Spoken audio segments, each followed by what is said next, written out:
Ahora vamos a hablar acerca del maxilar inferior, en donde se recomienda realizar una técnica troncular de Spix porque la mandíbula es un hueso compacto el cual va a impedir que la solución anestésica se difunda con facilidad.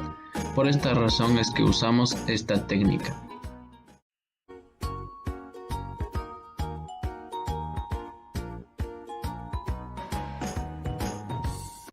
Antes de describir las técnicas para el bloqueo del nervio dentario inferior, primero describiremos su anatomía. El nervio dentario inferior es la rama más voluminosa del tronco posterior del nervio mandibular, que a su vez es la tercera rama del nervio trigémino. Nace en la fosa infratemporal 4 o 5 milímetros por debajo del agujero oval. Desciende entre los dos músculos pterigoideos para luego penetrar en el conducto dentario, con la arteria del mismo nombre, y va a recorrer este conducto hasta llegar al agujero mentoniano, donde va a emitir sus dos ramas terminales, que son el mentoniano y el incisivo. El mentoniano se va a describir más adelante, mientras que el incisivo se va a dirigir hacia el conducto incisivo y se sitúa en las raíces de los dientes anteriores. Además, en su recorrido va a emitir ramas colaterales, las cuales son el nervio miloioideo, que va a inervar al músculo miloioideo y al vientre anterior del digástrico, el nervio dentario, que va a inervar a las raíces de los molares y premolares, y los nervios gingivales, que inervan a las mucosas de las encías.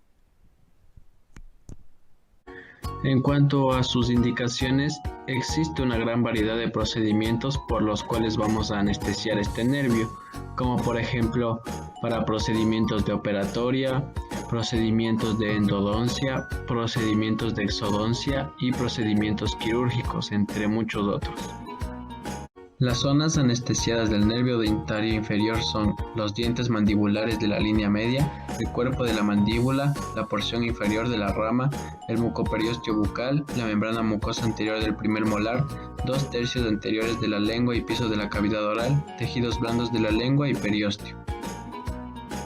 La posición del paciente será relativamente sentado, la cabeza hacia atrás, con el paladar posicionado perpendicularmente hacia el cuello. La jeringa se coloca en el lado contrario a anestesiar, por arriba del primer molar y segundo premolar mandibular. La aguja es introducida aproximadamente de 5 a 15 milímetros, tocando la rama mandibular.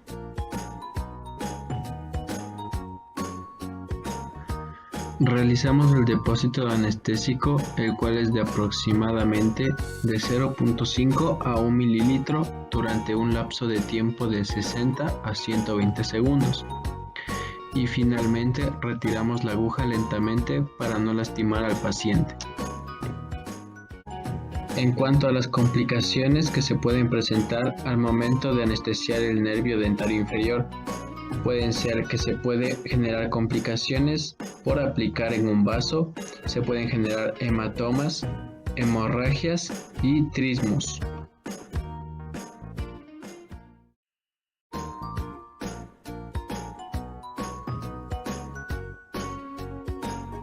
En cuanto a la anatomía del nervio lingual, este se va a dirigir entre los músculos pterigoideo medial y pterigoideo lateral, para luego ubicarse entre el pterigoideo medial y la cara interna de la mandíbula. Cuando desciende, se va a separar del nervio dentario inferior paulatinamente y ya se encuentra separado a nivel del orificio dentario, por delante de la espina de Spix. Luego se dirige por la cara inferior de la lengua y el borde de la lengua, para situarse por debajo de la mucosa del piso de boca, luego por la parte superior del músculo hipogloso y el músculo geniogloso. Sus ramas colaterales van a inervar a las amígdalas, a la mucosa de las encías y el piso de boca, además también a los 2/3 anteriores de la lengua. Sus ramas terminales van a ir hacia las glándulas submaxilar y sublingual. Las indicaciones para anestesiar el nervio lingual son realizar una regularización de la cresta ósea lingual para separar la mucosa lingual en el caso de realizar una extracción de terceros molares, para cirugías en la lengua, en el espacio sublingual y la mucosa de la vertiente lingual de la mandíbula. Ahora vamos a hablar acerca del nervio lingual, en el cual las zonas anestesiadas van a ser los 2/3 anteriores de la lengua del surco gingivolingual, en la mucosa que recubre la cortical y la encía porlingual. Nos vamos a colocar en posición y realizamos la inyección por debajo del nivel del ápice del tercer molar inferior, porlingual, a 5 milímetros por debajo de la cresta alveolar.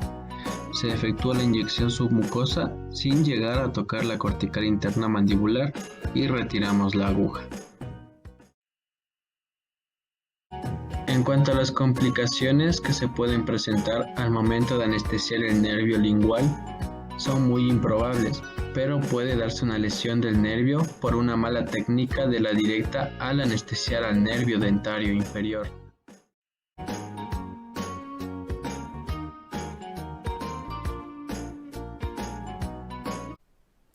A continuación hablaremos sobre la anatomía del nervio bucal.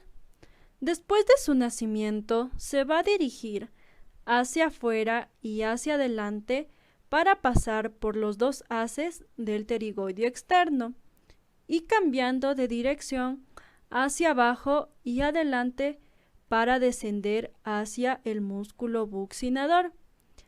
Se va a dirigir hacia la superficie de la mejilla, hacia abajo y hacia adelante, para dividirse en ramitos superficiales o cutáneos y profundos o mucosos. Los ramitos superficiales se caracterizan por formar un entrecruzamiento a manera de plexos. De este nervio se va a desprender en la parte superior un ramito para el músculo pterigoideo externo. En cuanto a las indicaciones del nervio bucal, va a ser para acciones cruentas sobre tejidos blandos en la encía vestibular de los molares inferiores, por ejemplo en curetajes, en retracción, tallados gingivales, entre otros, y también para extracción de lesiones en la mejilla, como leucoplasias, nódulos, entre otros. Al realizar el bloqueo del nervio bucal, las áreas anestesiadas van a ser la encía y la mucosa vestibular de la región retromolar y los molares inferiores. Asimismo, la mucosa yugal hasta casi cerca de la comisura labial. Para realizar la técnica anestésica del nervio bucal, primero vamos a aplicar un anestésico tópico en el sitio de punción y lo vamos a dejar actuar por unos cuantos minutos. Después ubicamos el sitio de punción que está por distal y bucal del último molar en la arcada. En ese punto del nervio va a cruzar hacia vestibular por delante del borde anterior de la rama. Es suficiente una infiltración submucosa de unos 5 milímetros de profundidad con una aguja corta.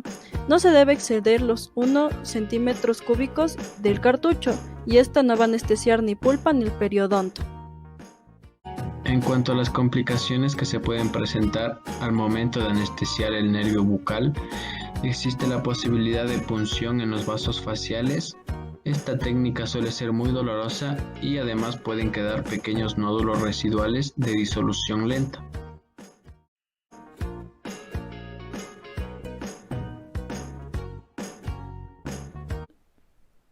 Y por último, la anatomía del nervio mentoniano.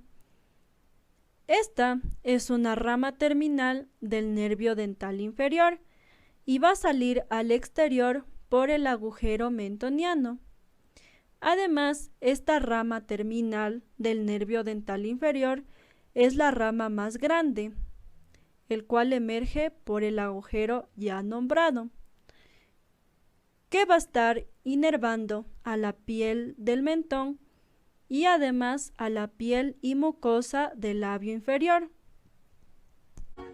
En cuanto a las indicaciones para anestesiar el nervio mentoniano, tenemos que se va a usar para tratamientos periodontales como curetajes y en cirugía sobre el vestíbulo, sobre el labio inferior y en lesiones en el mentón. Al realizar el bloqueo del nervio mentoniano, las áreas que se van a anestesiar son el labio inferior y el mentón. A continuación, la técnica para el nervio mentoniano. Primero se posiciona al paciente relativamente sentado con la cabeza hacia atrás. Se va a realizar asepsia y antisepsia en la región de las mucosas y fondo del saco vestibular a la altura de los premolares. Después se aplica el anestésico tópico en dichas zonas durante 2 minutos. Se procede a puncionar en el fondo del vestíbulo a nivel del primer premolar o entre las raíces de los 2 premolares con una angulación entre 75 a 90 grados. La profundidad de penetración submucosa es de 5 a 7 milímetros.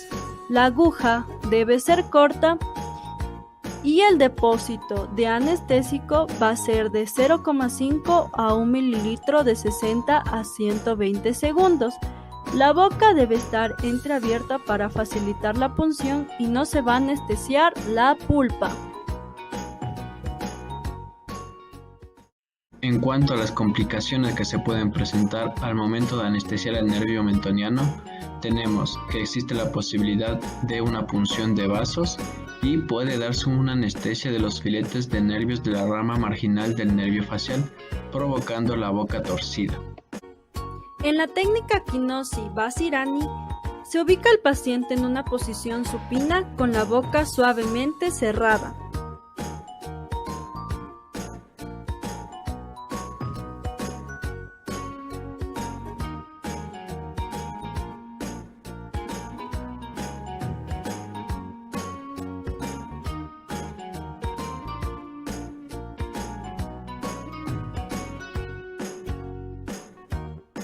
Se va a colocar la aguja lo más paralelo posible a la encía marginal de los molares superiores. Además, se pasa entre la tuberosidad del maxilar superior y la rama ascendente de la mandíbula. Se va a penetrar 2,5 a 3 centímetros la aguja y se inyecta 1,8 centímetros cúbicos del cartucho. Además, se debe esperar aproximadamente 5 minutos para que se produzca el efecto anestésico. En esta técnica se debe utilizar una aguja larga para así poder llegar a las estructuras anatómicas donde debemos aplicar la anestesia.